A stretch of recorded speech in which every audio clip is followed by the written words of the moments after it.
Assalamualaikum warahmatullahi wabarakatuh. Alhamdulillah rabbil alamin wassalatu wassalamu ala asyrafil anbiya wal mursalin sayyidina Muhammad wa ala alihi wa sahbihi ajma'in. Rabbi shrah li sadri wa yassir li amri wa hlul 'uqdatam min lisani yafqahu qawli. Amma ba'd. Kita sambung kitab kita yang Yas'alunaka, tanya jawab lengkap tentang agama dan kehidupan bersama Dr. Ahmad Syarbasi, Syekh Al-Azhar. Jadi kita sambung lagi bab gula atau bergusti dan bertinju dalam pandangan Islam. Ada tanya Syekh ni. Kita perhatikan bahawa bergusti ni dan tinju telah menjadi cabang olahraga yang banyak dikenal. Orang pakat kenal belaka, ingat tak? WWF lah, dekat benda lah. Kedua olahraga tersebut berbahaya kerana terkadang menyebabkan luka bagi orang yang melakukannya. Bagaimanakah pandangan Islam mengenai dua olahraga tersebut? Sukan tersebut tu belah mana? Boleh ke tidak boleh? Haram ke? Harus ke apa dah? Syekh jawab, jika yang dimasukkan dengan bergulat bergusti atau bertinju adalah suatu bentuk pertarungan yang dilakukan dengan menyerang lawan secara terus-menerus dan frontal, tanpa adanya peraturan yang benar yang akan mencegah terjadinya penyiksaan dan pelampiasan dendam atau sekak. Maka keduanya itu haram dan tidak diperkenalkan oleh Islam. Kerana salah satu kaedah Islam mengatakan bahaya itu harus dicegah. Dan mencegah bahaya itu lebih didahulukan daripada menarik kemaslahatan. Gitulah tak? Benda hak tak molek. Kalau ada benda baik, ada benda tak molek.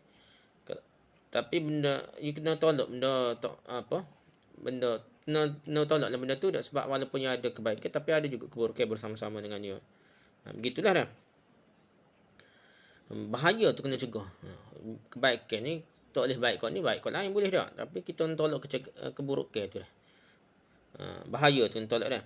Namun jika yang dimasukkan dengan tinju atau bergulat bergusti itu adalah salah satu bentuk olahraga dan latihan untuk dapat membela diri dalam batas-batas aturan yang benar dan tunduk di hadapan hakim, dan aturan yang jauh dari bentuk permusuhan, serta mereka ditengahi oleh seorang wasit atau referee tu kata tak, yang akan meleraikan mereka apabila dimungkinkan salah seorang dari mereka akan terluka, maka yang demikian tidak ada larang dan Islam nampak berat sikit sekak ni. Bahkan itu pernah dilakukan oleh Rasulullah SAW sendiri, dan ini menjadi bukti akan bolehnya dan mustahabnya hal itu. Molek engkau tergocah gusti. Sparring lah. Jadi tidak atau molek teguh dah. Dia ada tengok keadaan, tapi kata terkawal jadi haram lah. Siapa supo, siapa gapo tu. Ketika turun firman Allah SWT dalam surah Al-Muddathir ayat 26 hingga 30 bermaksud, aku akan memasukkannya ke dalam neraka sakar. Tahukah kamu apakah neraka sakar itu? Sakar itu tidak meninggalkan dan tidak membiarkan. Neraka sakar adalah pembakar kulit manusia. Di atasnya ada 19 malaikat penjaga. Datanglah seorang lelaki kafir yang bernama Abul Ashad Qaldah bin Khulf Al-Jahmi dengan mengejek-ngejek Al-Quran dan berkata kepada kaumnya, Muhammad mengira bahawa tentera Tuhannya yang berjumlah 19 akan dapat menakutimu, padahal engkau jumlahnya banyak. Kemudian dengan sombong dan bangga akan kuatan dirinya, dia berkata, lumpuhkanlah 2 orang dari tentera Tuhan mereka itu bagiku, maka aku akan melumpuhkan 17 tentera Tuhan mereka bagimu.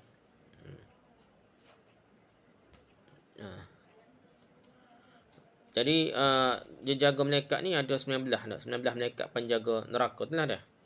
Jadi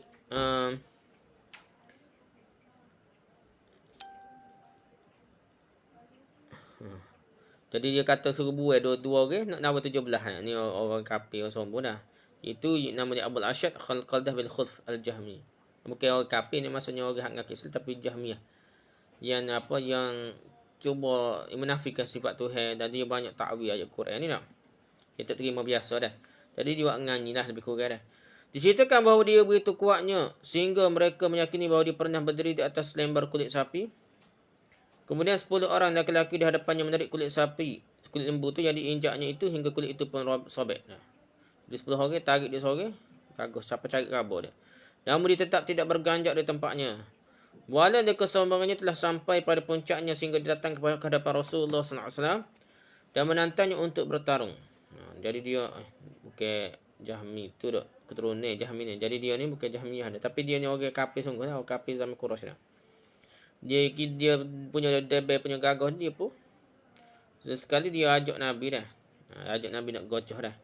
Dia berkata kepada Rasulullah SAW, jika engkau dapat mengalahkan aku, maka aku akan beriman kepadamu. Kalau boleh kalah aku, gocoh aku, gustin aku. Kalah aku, baru aku masuk Islam gitu kan. Rasulullah SAW menerima tentangannya itu dah. Cabaran orang kafir nama dia Abul Asyad Al-Qaldah bin Khulf ni. Dia cabar nak gocoh Nabi, nak gusti Nabi, Nabi terima dah. Beliau pun bergulak dan bergusti dan dapat mengalahkannya berkali-kali dah. Nabi gocoh lah dengan orang itu dah. Tapi kalah orang itu dah. Nama orang itu tetap membangkangnya, tidak mau beriman lagi, tidak menepati janji yang telah diucapkannya tadi ya. Demikianlah juga ceritakan bahawa Rukanah bin Hashim. Ni satu riwayat lah dia. Abul Asyad Qaldah bin Khulf. Ni dalam kitab tafsir dia sebutlah. Selagi riwayat Rukanah bin Hashim pula adalah orang Quraisy yang paling kuat, gusti, paling gagah kan kata kata. Suatu hari ada tali pinggan ni nak kata tali pinggan mah ke apa ke tak. Kononnya tak. Macam kita gusti lah ni kita ada tengok tali pinggan tu itulah kira hak hero sekali dah. Juara tak. Suatu hari dia berada bersama Rasulullah SAW di suatu kawasan di kota Mekah. Rasulullah SAW berkata kepadanya, "Ya Rukanah, mengapa kamu tidak takut kepada Allah dan menerima apa yang aku serahkan?" Jadi Nabi pun dakwah. Mudah beda memang pun tak takut kau tu dah. Rukanah menjawab, "Sungguhnya jika aku mengetahui bahawa yang engkau katakan itu benar, maka aku akan mengikutimu." Kalau betul aku ikut sangatmu dah. Rasulullah SAW berkata lagi, "Sekiranya aku dapat mengalah kamu, apakah engkau akan percaya bahawa apa yang aku katakan itu benar?" Kalau kita gusti dua kalahmu, nak percaya ke tak nak? Rukanah menjawab, "Ya." Rasulullah SAW berkata, "Bangkitlah dan aku akan bergusti denganmu." Orang cerita ni pula, tadi hak cabar tadi, orang kafir dah. Orang cerita ni pula, yang kedua ni, Nabi cabar Rukanah ni pula tak. Rukanah ni berkota ni dah. Tapi Rukanah ni orang jatuh gusti ni, gagah. Rukanah pun berdiri dan bergusti dengan Rasulullah SAW. Rasulullah SAW pun dapat menangkapnya dan membantainya ke tanah. Nahjar dia lepas tanah. Hingga dia tidak berdaya sama sekali. Siapa yang lembek dia dah. Kemudian Rukanah berkata, "Ulangi ya Muhammad." Rasulullah SAW pun kembali lagi dapat mengalahkannya semula dah. Nak lepak ke Nabi dah. Rukanah berkata dengan heran, "Ya Muhammad, sungguh ini mengherankan. Apakah engkau mengalahkanku?" Rasulullah SAW menjawab, "Ya dah." Ya, so pelik kata macam mana Nabi Muhammad boleh kalahkan dia dah. Rukanah tetap membangkang, tidak mahu menerima Islam juga. Namun kemudian dia berfikir dan akhirnya hatinya pun terbuka untuk Islam. Dia masuk Islam tatkala Futuh Mekah, pembukaan kota Mekah dah. Setelah masuk Islam, dia dekat dengan Rasulullah SAW dan meriwayatkan beberapa hadis. Salah satu hadis yang diriwayatkannya itu adalah sungguhnya tiap-tiap agama itu mempunyai akhlak, dan akhlak agama itu adalah malu. Dari penjelasan ini kita tahulah bahawa Islam telah mengenal olahraga gulak bergusti dan bertinju sejak zaman Rasulullah SAW lagi. Tapi dengan keadaan terkawal lah. Jangan siapa teruk cedera kuat dah. Nak sekat nampak nak cedera tu sekat. Okay, hukum gusti ni lah. Orang tanya Syekh ni, dilangsungkan perlombaan gusti nak gulak ni. Itu satu permainan yang dapat menyebabkan pemainnya mengalami luka dan cacat di tubuhnya. Kalau buat-buat siapa luka, siapa cacat ada. Apakah hukum Islam mengenai permainan semacam ini? Syekh jawab, jika gusti itu berbentuk serangan yang terus menerus dan frontal, berterus sangat itulah kejam.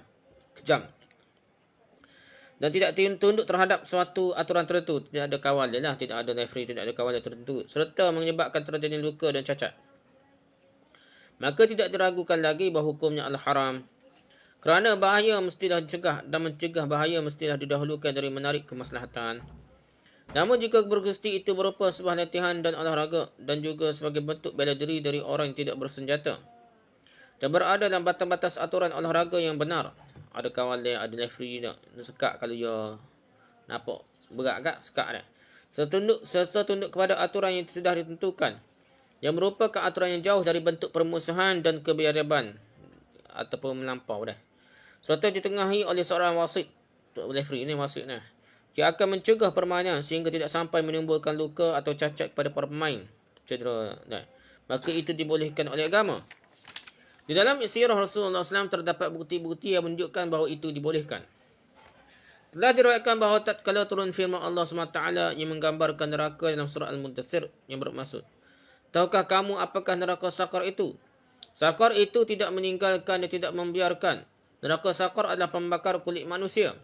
Di atasnya ada 19 malaikat penjaga." Neraka Sakar tu ada 19 malaikat penjaga neraka dah.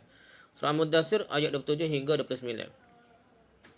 Datang seorang lelaki kafir yang bernama Abul Asyad Khaldah bin Asid bin Khul Al-Jahmi. Kita baca dah ni, kita ulas sekali lagi dah.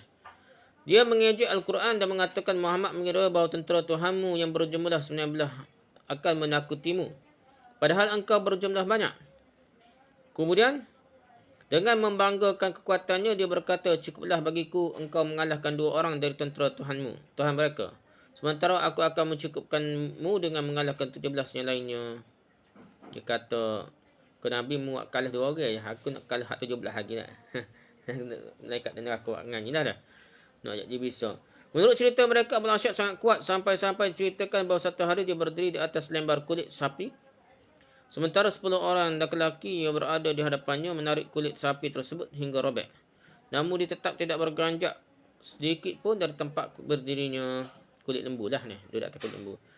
Kesombongan dan bualannya telah sampai pada puncaknya ketika dia mendatangi Rasulullah SAW dan menantangnya untuk bergulat. Cabar Nabi lah nak bergusti. Sekiranya engkau mampu mengalahkan aku, maka aku akan beriman kepadamu, katanya kepada Nabi. Rasulullah pun menerima tantangan, menerima cabaran lelaki tersebut dan bermaksud mempermalukannya dengan tenangannya itu. Maka Rasulullah SAW bergulat bergusti dengannya dan dapat mengalahkannya berkali-kali. Bukan sekali, berkali-kali kalah. Dan begitu lelaki itu tetap sombong dan tidak mahu beriman juga. Ia berlauk tadi kata nak beriman. Demikian juga dengan Rukanah bin Abdul Yazid bin Hashim bin Abdul Muttalib bin Abdul Manaf. Seorang yang paling kuat dari kaum Quraisy. Pada suatu hari dia berdua bersama Rasulullah SAW di sebuah kawasan kota Mekah. Rasulullah SAW berkata kepadanya, Ya Rukanah, tidakkah engkau takut kepada Allah dan menerima seruanku kepadamu? Rukanah menjawab, jika aku tahu bahawa yang engkau katakan itu benar, maka aku akan mengikutimu. Rasulullah SAW berkata lagi, sekiranya aku mengalahkanmu, apakah engkau akan memandang bahawa apa yang aku katakan itu adalah benar? Rukanah menjawab, ya. Rasulullah SAW berkata, bangkitlah, aku akan bergulat bergusti denganmu. Rukanah pun berbangkit dan bergulat bergusti dengan Rasulullah SAW. Rasulullah SAW dapat menangkapnya dan membantingnya ke tanah hingga dia tidak berdaya sama sekali. Kemudian Rukanah berkata ulangi lagi, Ya Rasul Muhammad. Rasulullah kembali bergusti dengannya dan dapat mengalahkannya lagi. Namun demikian Rukanah tidak mahu masuk Islam. Dia kembali kepada kaumnya dan berkata, wahai Bani Abdul Manaf, dia telah menyihir teman-temanmu. Demi Allah, aku tidak melihat apa yang lebih hebat sihirnya dibandingkan dia. Dia kata dia Nabi buat kalah dia tu, sihir pula dah. Dia pun menceritakan apa yang telah terjadi. Setelah itu dia berfikir mengenai Islam dan Rasulullah SAW. Allah pun membuka pintu hatinya untuk menerima agama Islam dan menutup pembangkangannya dan kesombongannya dahulu. Akhirnya dia masuk Islam pada masa futuh pembukaan Mekah. Dia menjadi salah seorang sahabat Nabi SAW dan meriwayatkan beberapa hadis dari Rasulullah SAW. Salah satu hadis yang diriwayatkannya berbunyi, sungguhnya tiap-tiap agama itu mempunyai akhlak dan akhlak agama itu adalah malu. Kedua peristiwa di atas diriwayatkan dari Rasulullah SAW dan itu menunjukkan bahawa bergusti dalam batas-batas aturan tertentu sebagai sebuah latihan dan olahraga adalah suatu hal yang tidak dilarang oleh Islam.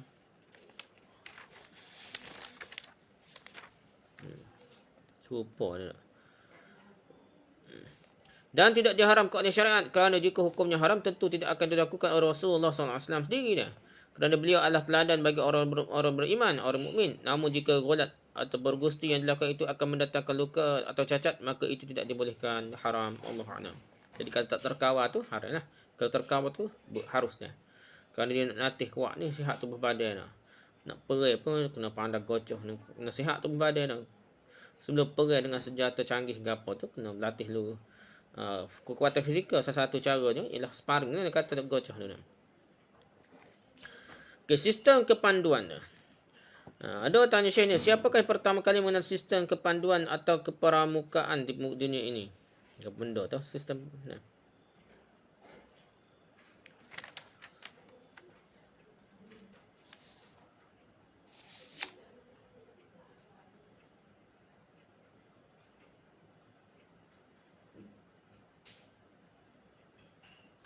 Apa ni? Satu kepanduan.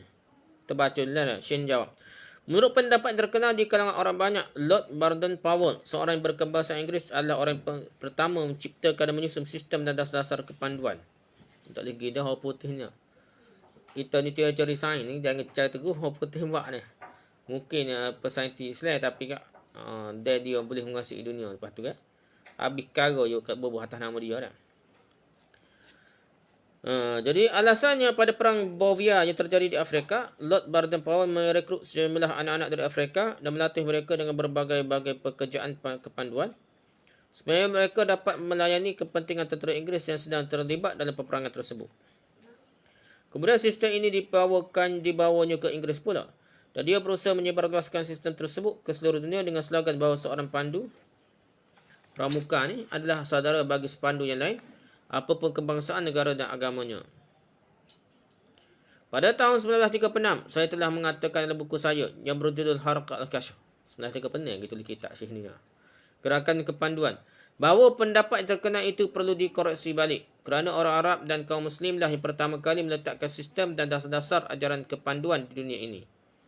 Mereka mengambil dasar-dasar yang berkaitan dengan kepanduan, pertama dari kehidupan mereka sendiri, dan kedua dari dasar-dasar ajaran agama mereka yang mulia iaitu Islam. Oleh kerana itu, sudah sepantasnya jika sistem dan dasar-dasar kepanduan tersebut disandarkan kepada mereka dan sejarah mereka yang panjang. Jadi, kalau benda molek ni, kena cek mula ada kau putih buat. Kadang benda tu ada dalam Islam dia. Pada tahun 1964, saya telah mengatakan dalam buku saya berjudul Al-Harakat Al-Kashifah Al-Arabiyah Al-Usul Wal-Masadir, bahawa datuk-datuk kita hidup atas dasar karakter sifat mereka dilingkungi kehidupan kepanduan alami di gurun. Mereka menghadapi lingkungan yang seperti ini di siang dan malam, dan mereka hidup dengan semata-mata memanfaatkan sumber-sumber kehidupan yang ada di hadapan mereka. Mereka melakukan pekerjaan-pekerjaan kepanduan dan mengalami berbagai fasa-fasa kehidupan kepanduan secara alami dan terus-menerus di gurun. Survivor maksudnya. Kerana itu sudah merupakan inti dan dasar dari kehidupan mereka. Oleh kerana itu dah cikal bakal dasar-dasar dan sumber-sumber gerakan kepanduan lebih pantas disandarkan kepada mereka. Kerana di samping mereka lebih dahulu dari segi waktu dibandingkan orang yang menyebarkan sistem kepanduan sekarang, sistem moden sekarang ni lah. Mereka juga telah benar-benar melakukan kehidupan tersebut secara sempurna dengan semua aspek dan dasar-dasarnya. Oleh kerana itu, tidaklah heran jika kita mesti berlaku adil dengan menjadikan mereka sebagai penemu dalam hal ini. Dari sistem-sistem kehidupan moden pun sebenarnya. Jangan kita terus kata kau putih lah, start dia. Kadang-kadang dia bagi bubuh nama dia kan dia mensistematikkan saja. Padahal penemu yang awalnya mungkin saja orang Islam dah. Kadang benda-benda tu macam banyak lah. Kalau kita kira ACMAC apa, semua tu Bukit Algebra saja banyak lagi saintis-saintis Islam menghasilkan teori-teori moden. Dalam kedoktoran contohnya Ibn Sina, banyak lagi Ibn Rushd, Ibn Sina, dia ada teori-teori kedoktoran dia. Teori-teori kimia dan sebagainya ada dalam asalnya saintis Islam. Sesungguhnya dasar-dasar kepanduan telah berkembang di negara-negara Arab kita. Luasnya hamparan pada pasir di jazirah kita mempunyai sejarah yang kaya dan peninggalan-peninggalan yang bererti sejak permulaan sejarah. Bangsa Arab yang hidup di Jazirah Arab, mereka lebih banyak menjalani kehidupan kepanduan dalam hidupnya. Mereka bermukim di antara gunung-gunung yang tinggi dan jurang-jurang yang ceram. Mereka bekerja di atas pasir Sahara dan senantiasa mencari sumber air yang pada rumput. Mereka selalu memperhatikan gerak-geri planet dan bintang-bintang dan mengikuti gerakan peredaran matahari dan bulan. Mereka punya indera yang sensitif terhadap gerakan angin dan hujan. Mereka juga sangat teliti dan menaruh perhatian terhadap tabiat segala sesuatu yang ada di sekeliling mereka. Baik itu binatang-binatang, burung-burung, serangga-serangga dan tumbuh-tumbuhan. Kali ilmu survivor termasuk juga ni. Kali kepanduan ni. Cara tengok arwah. Tengok. Boleh nak bukanlah tilik nasi kat sini. Maksudnya boleh kira dah. Kalau setara ni, kalau menunjukkan angin, kalau kat ni dah. Hujan mari bila, you boleh baca lebih kurangnya. Ramalan-ramalan yang berdasarkan dia tengok fenomena alam lah. Maka survivor, dia boleh survivor lah tak? Dia boleh hidup dalam keadaan begitu. Mereka mendirikan khemah sendiri, mengumpulkan pembekalan dan barang-barang keperluan mereka dengan tangannya sendiri. Dan mereka hidup dengan kehidupan yang keras dan jantan. Orang dulu kan, gagah. Dia tak lembek, gagah duduk pada pasir lasuk. Dalam kehidupan mereka terdapat kesederhanaan dan kejujuran. Apabila sudah ada panggilan untuk pindah, maka mereka pun menurunkan kemahnya, mengumpulkan barang-barang keperluan mereka dan mengikatnya. Lalu mereka menjelajahi kembali Sahara dengan berjalan kaki, menaiki unta dan berkenderaan kuda. Mereka menaiki bukit dan menuruni lembah, sehingga mereka menemukan tempat yang layak mereka tinggali. Dan mereka kemudian membangunkan kemah-kemah mereka di tempat tersebut. Demikianlah seterusnya, ini merupakan cikal bakal dan dasar-dasar bagi kebangkitan gerakan kepanduan. Tahu dah. Lebih kurang gitu lah. Kita kata dia survivor kau gapo dah. Okey, seterusnya bab tasawuf. Dasar-dasar tasawuf. Kami ingin mendapatkan penjelasan mengenai dasar-dasar ajaran tasawuf yang benar secara ringkas. Ni kita bincang, kena penting kat bincang dak. Adalah ni panggil batiniyah nak. Lepak lah, Sarwah Hizam lah, Haji Sya'ari ada.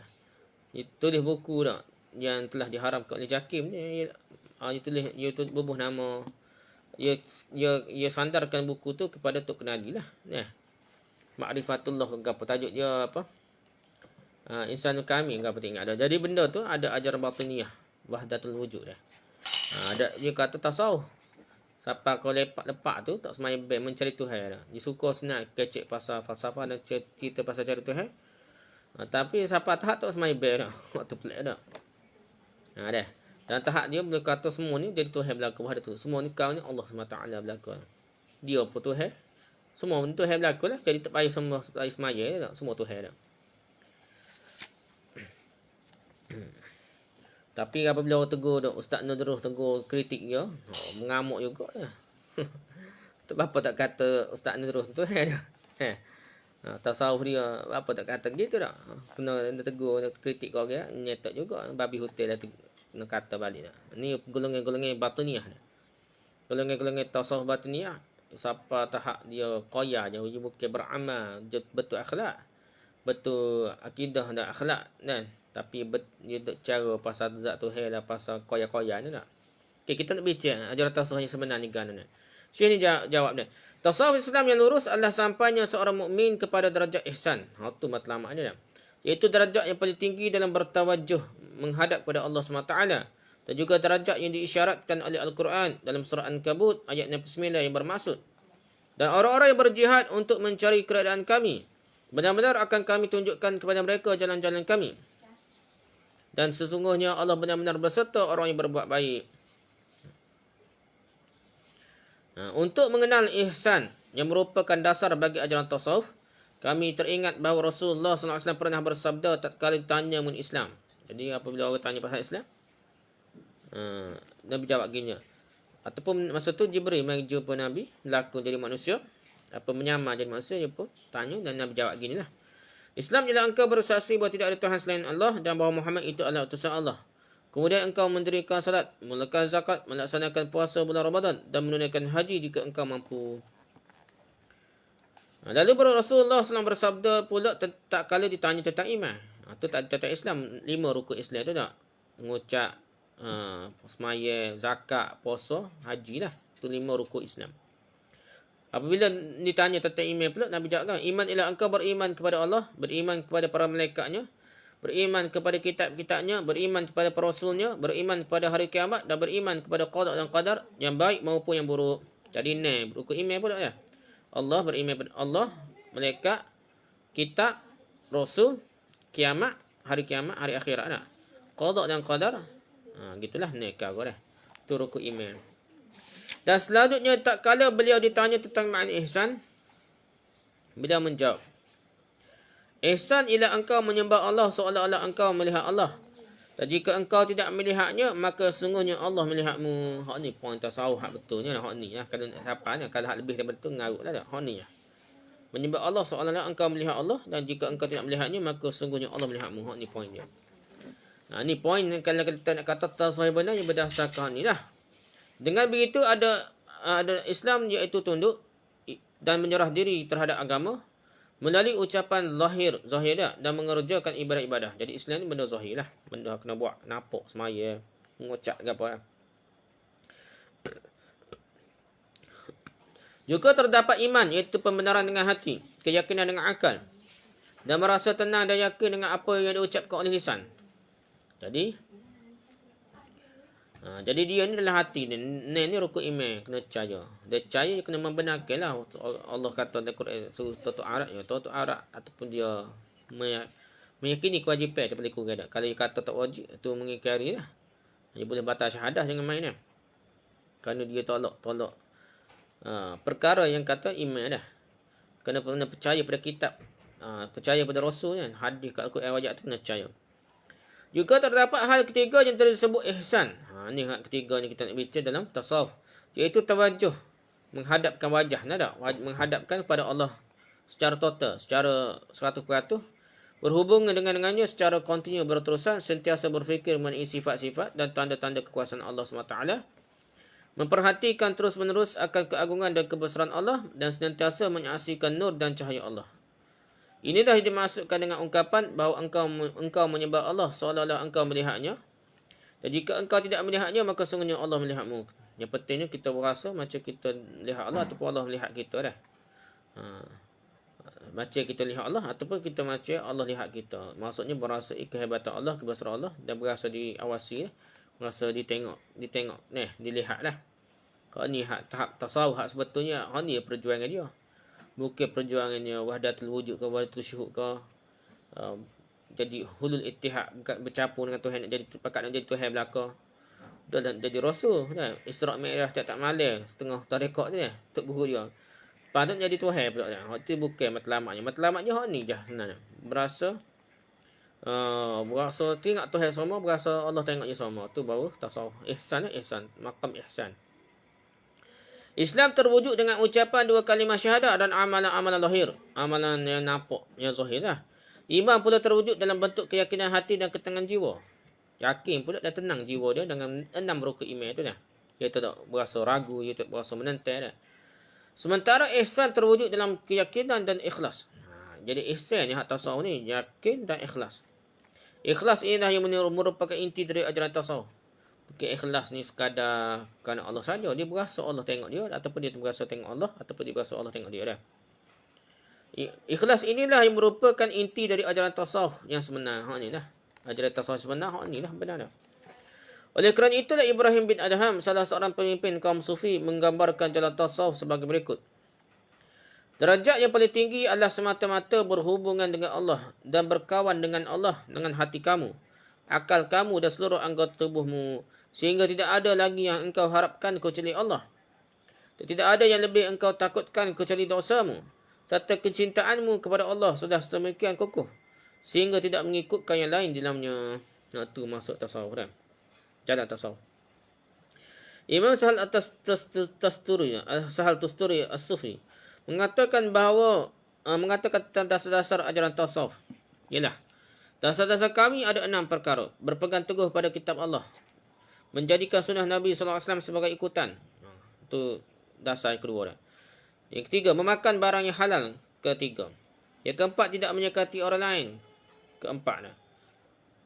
Menjauhi dosa dan maksiat. Kelima dah. Dan melaksanakan hak dan kewajipan. Keenam. Jadi ini dasar ni adalah itulah dasar tasawuf. Sebenarnya bukanlah sapa fana zauq lah dah. Wajib semua perasaan-perasaan ni.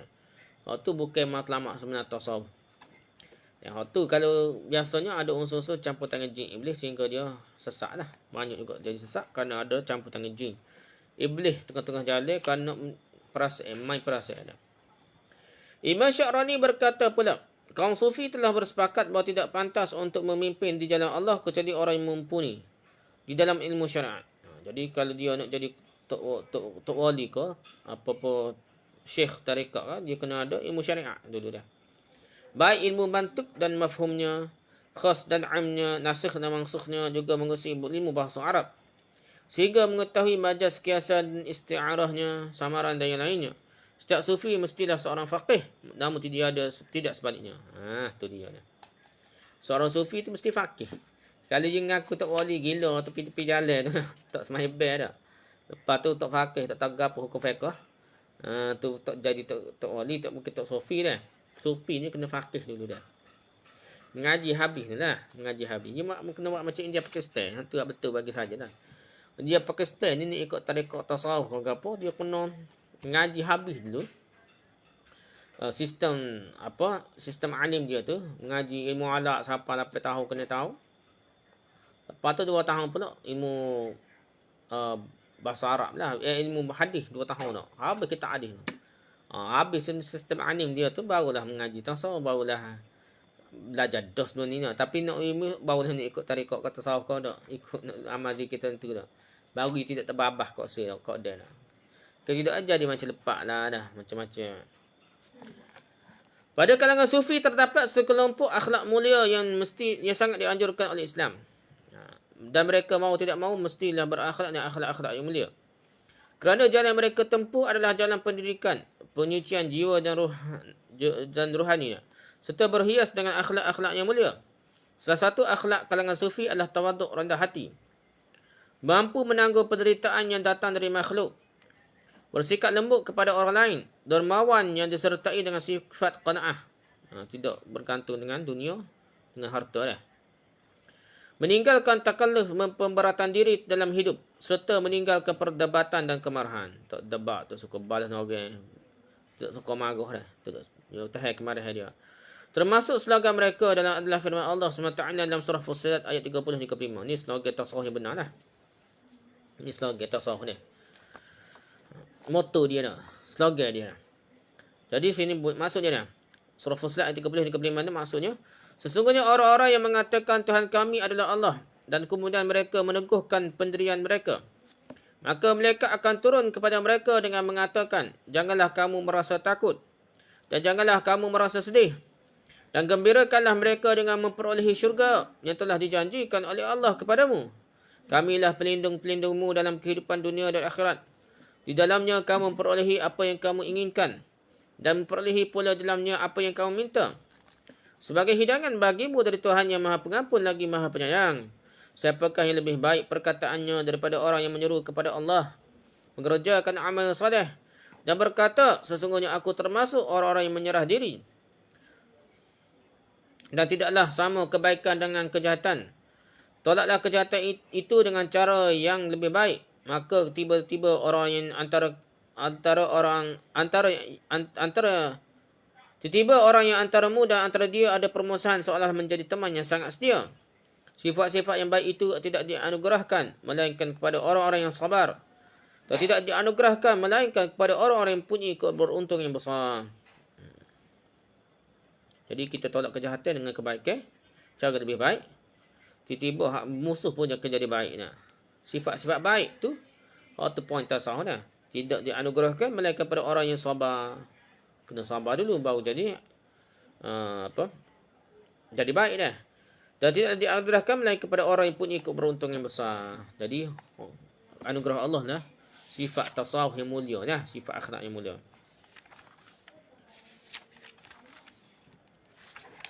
Okey, tasawuf, mutasawwif dan mutasawwif ni. Ada orang tanya Syekh ni, apakah yang dimaksudkan dengan tasawuf?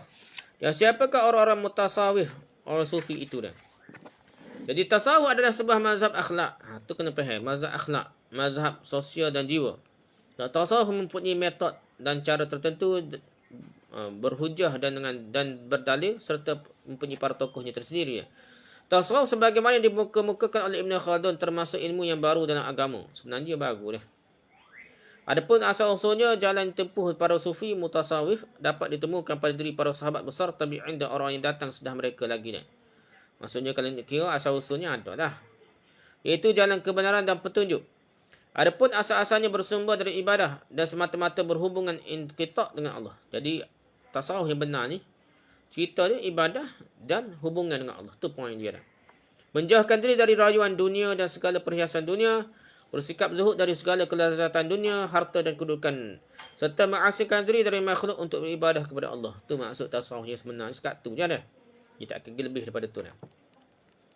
Masalah setengah tasawuf ni ia campur dengan ilmu falsafah, ilmu akal, mantik yang koya lebih-lebih, campur dengan perasaan hati, zauk ni, campur dengan main ilmu falsafah ni, jadi over lah. Jadilah ilmu martabat 7, martabat 40 dah.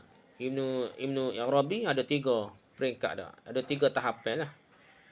Yang asal daripada dia terus ni jadi 70. Jadi 7 dah. Al-Jili pula sampai ke 40 dah. Peringkat-peringkat. Itulah insanun kamil, insan sempurna. Insan sempurna nak jadi Tuhan taklah. Tahapnya nak jadi Tuhan.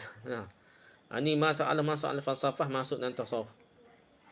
Berbicara falsafah, pemikiran, cara berfikir, koya pemikiran, capur di perasaan hati, capur lah benarnya, capur jadi lah nak sangka baik tu boleh, setengah ustaz kita sangka baik, tapi gak memang kafir. Kita tengok ayat dia dah, tengok kitab tu kitab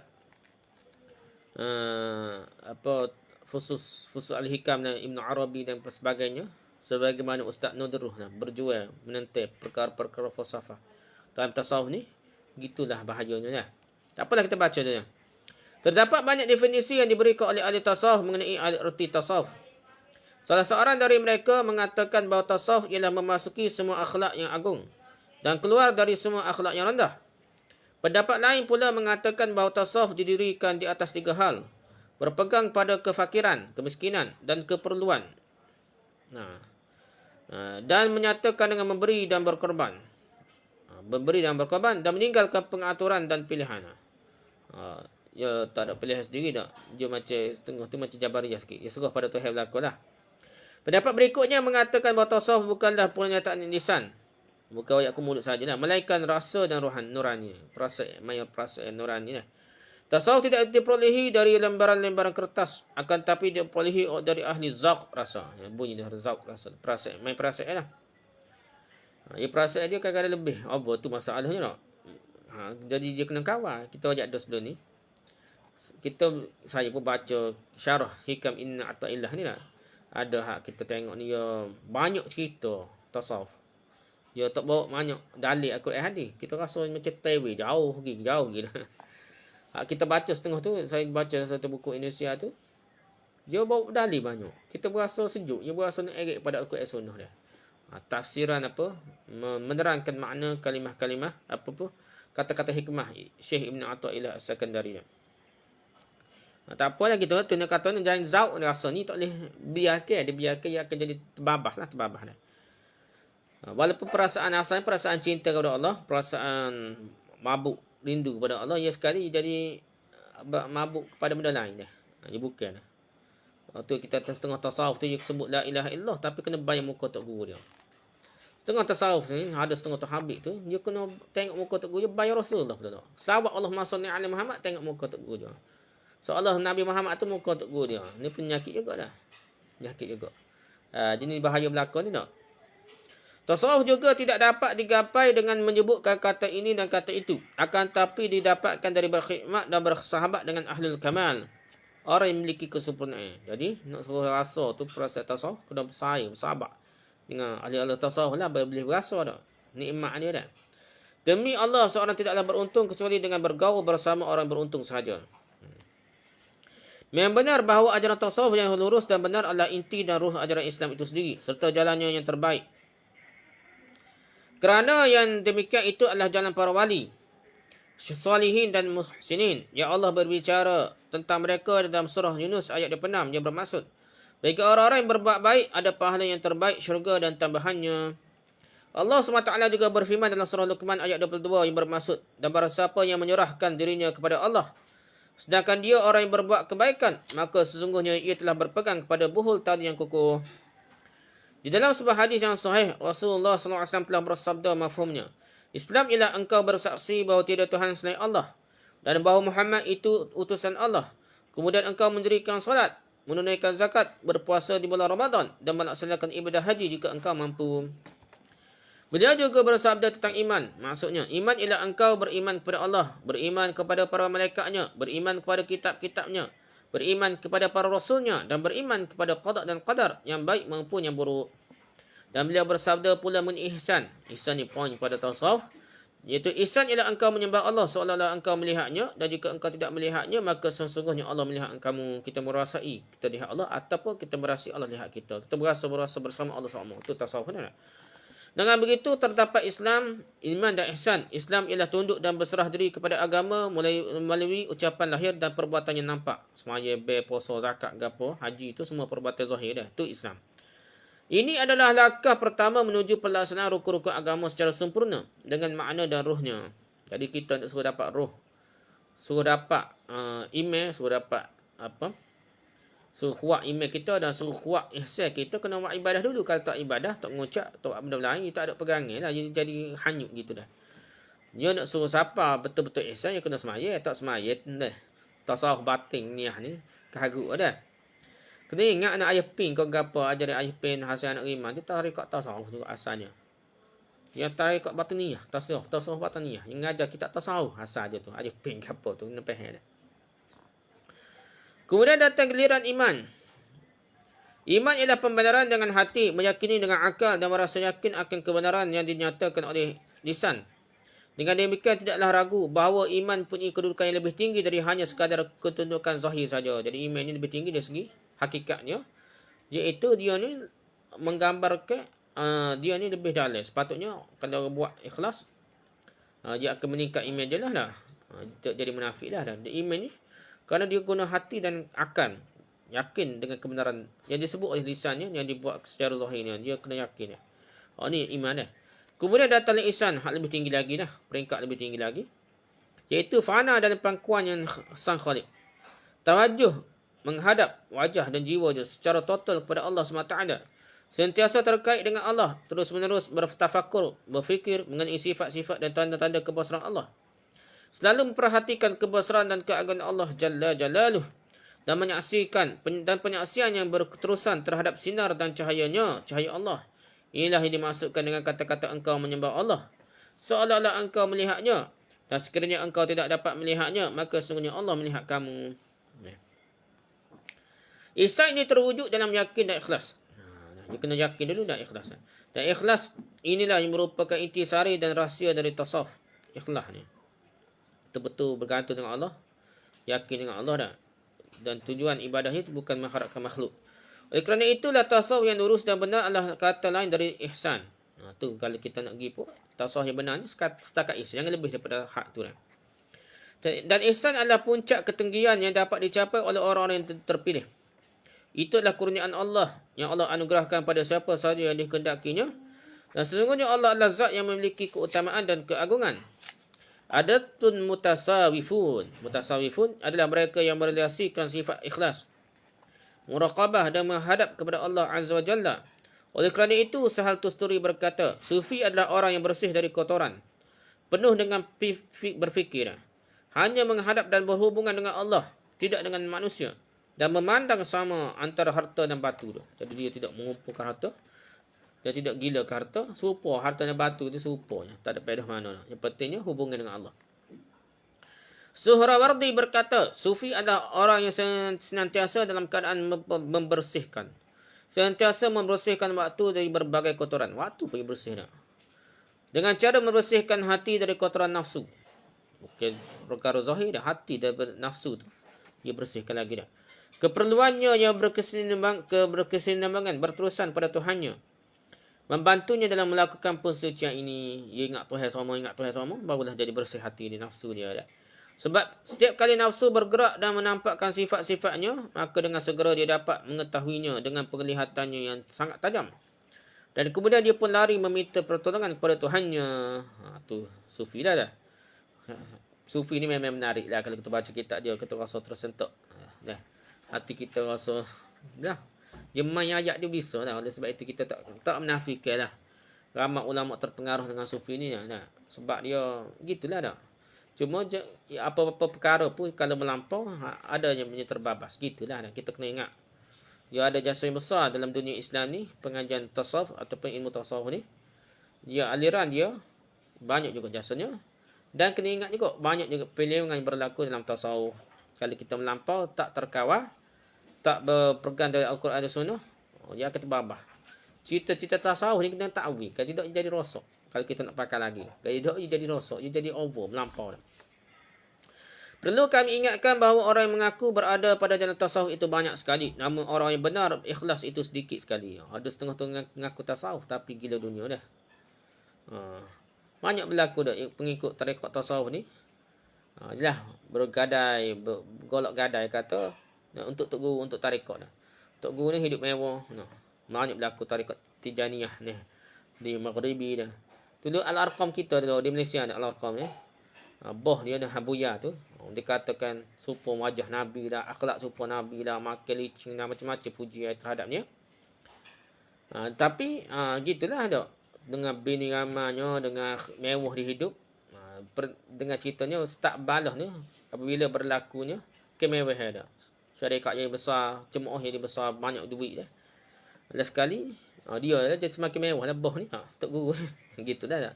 Hilang dah, ada benda yang lain dah lagi dah. Allah memberikan petunjuk kepada orang yang dikehendakinya kepada jalan lurus. Wallahu a'lam. Subhanakallah wa bihamdika, subhanakallah wa bihamdika, subhanakallah wa bihamdika, la ilaha illa anta, astaghfiruka wa atubu ilaik. Assalamualaikum warahmatullahi Assalamualaikum warahmatullahi wabarakatuh.